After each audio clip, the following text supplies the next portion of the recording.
অকল গোৱালপাৰাত স্বাস্থ্য বিভাগ নহয়, অভিভাৱক মন্ত্ৰী হিচাপে গোৱালপাৰাৰ প্ৰত্যেকটো কাম কাজক সূক্ষ্মভাৱে নিৰীক্ষণ কৰি জিলাখন কেনেকে আগুৱাই লৈ যাব পাৰি এই নিৰ্দেশ মুখ্যমন্ত্ৰীৰ আছে।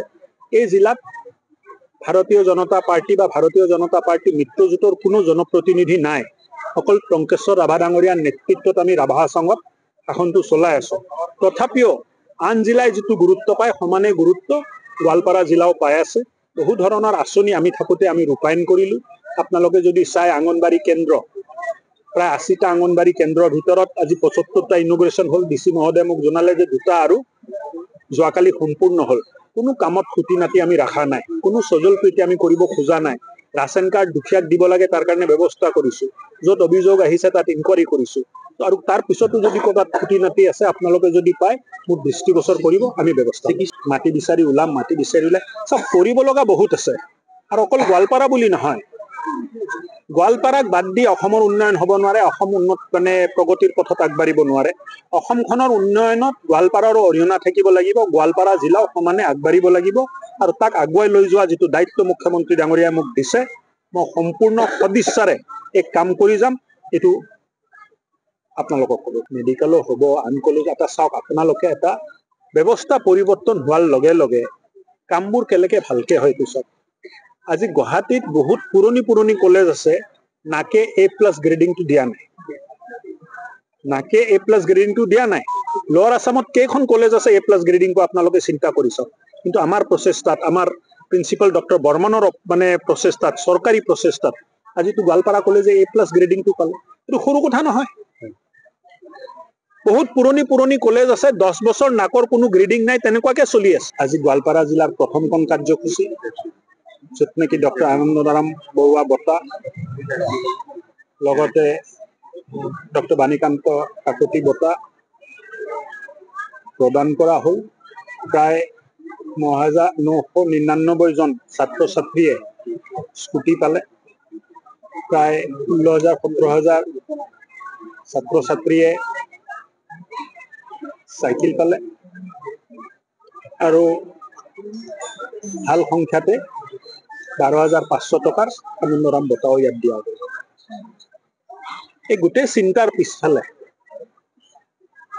ইয়াৰ কেন্দ্ৰত আছে যে দুখীয়া পৰিয়ালৰ মেধা থকা ল'ৰা ছোৱালীও যিটো সপোন দেখে, চৰকাৰ হিচাপে আমাৰ দায়িত্ব যে সপোনবোৰ বাস্তৱ কৰাৰ কাৰণে আমি এই দুখীয়া পৰিয়ালৰ ল'ৰা ছোৱালীক, ছাত্ৰ ছাত্ৰীক মেধাৰ ভিত্তিত সহায় কৰিব লাগে।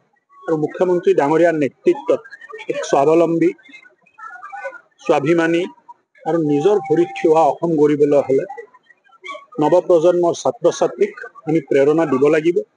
নৱপ্ৰজন্মৰ ছাত্ৰ ছাত্ৰীক আমি আগুৱাই লৈ যোৱাৰ কাৰণে তেখেতসকলৰ চেষ্টাত আমি অৰিহণা যোগাব লাগিব।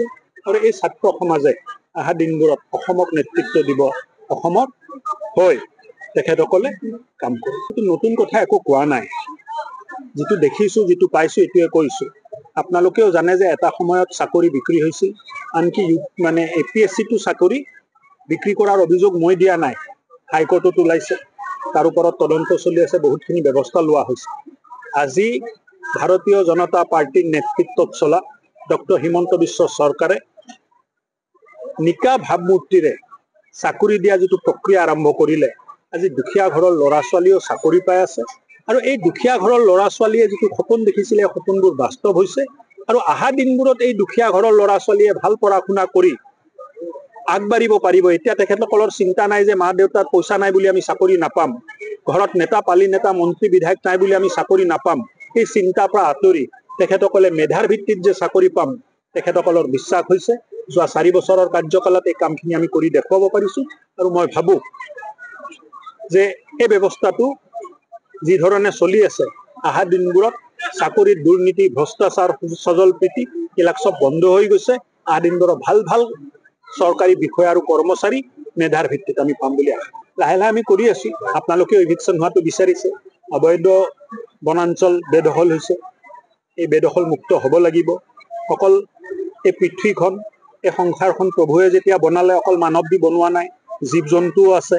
মানৱক যেনেকে থাকিবৰ কাৰণে জাগা লাগে, জীৱ জন্তুকো থাকিবৰ কাৰণে জাগা লাগে। আৰু এই জংঘলবোৰ বেদখল হলে এই মানুহখিনিয়ে হাতী হওক বেলেগ জীৱ জন্তু হওক তেখেতসকল নগৰীয় জীৱনত আহে, গাঁৱত আহে, খেতি পথাৰ নষ্ট হয়। তেখেতসকলে নিজৰ জাগাত থাকক, আমি নিজৰ জাগাত থাকিম। তাৰ কাৰণে এটা সামঞ্জস্য লাগিব আৰু প্ৰকৃতিত এই সামঞ্জস্য নাথাকিলে মই ভাবো যে বিপদক আমি নিজে মাতি আনা।